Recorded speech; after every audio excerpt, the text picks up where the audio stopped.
ماما سے کہنے لگی، ماما ہمارے گھر کے سامنے جو گھر خالی تھا اس میں لوگ آ گئے ہیں، میں نے ٹیرس پر سے دیکھا تھا، کل ان کا سامان آ رہا تھا اور آج میں نے ان کے گیٹ پر اپنی جتنی لڑکیاں دیکھی ہیں۔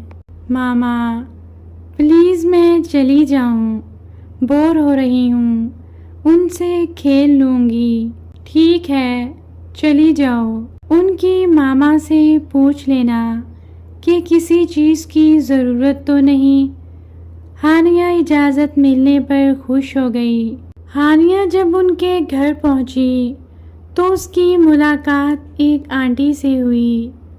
ہانیہ نے انہیں سلام کیا اور اپنا تعارف کروایا اور کہا، آنٹی اپنی بیٹیوں کو بلا دیں، میں ان کے ساتھ کھیلنے آئی ہوں۔ آنٹی نے کہا، اچھا میں انہیں ابھی بلاتی ہوں، تم بیٹھ جاؤ۔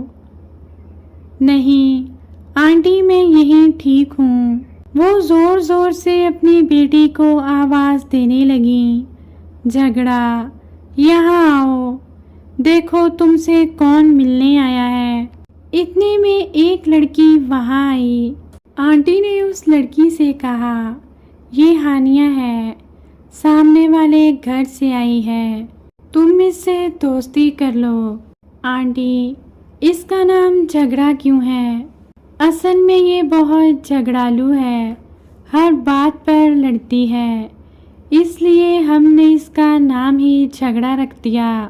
ہانیہ کو بہت ہنسی آ رہی تھی لیکن ضبط کر کے بولی، آؤ کھیلتے ہیں۔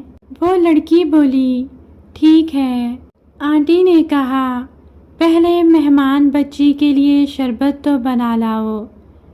جھگڑا ایک دم غصے میں آ گئی، میں صبح سے کام کر رہی ہوں، اب آپ باتونی سے کہیں وہ بھی کوئی کام کر لیا کرے۔ جھگڑا نے سچ مچ جھگڑا شروع کر دیا۔ اتنے میں وہاں باتونی بھی آ گئی۔ باتونی نے کہا، جی ماما کیا بات ہے؟ جاؤ جا کر مہمان کے لیے شربت بنا لاؤ۔ اچھا میں ابھی بنا لاتی ہوں۔ ہانیہ نے کہا، نہیں نہیں میں شربت نہیں پیتی، میں بس ان کے ساتھ کھیلنا چاہتی ہوں۔ انہوں نے کہا، ٹھیک ہے تم لوگ مزے کرو، میں چلتی ہوں۔ وہ وہاں سے چلی گئیں۔ تھوڑی دیر بعد ایک اور لڑکی وہاں آئی۔ باتونی نے کہا، اچھا تو پیٹو تمہیں کھانے سے فرصت مل گئی، ابھی اندر بیٹھی چاولوں کی پلیٹ پر ہاتھ صاف کر رہی تھی۔ پیٹو نے کہا، چلو آؤ کھیلتے ہیں اور ساتھ ساتھ چپس کھائیں گے۔ ہانیہ نے کہا، نہیں نہیں اب میں چلتی ہوں، پھر آؤں گی۔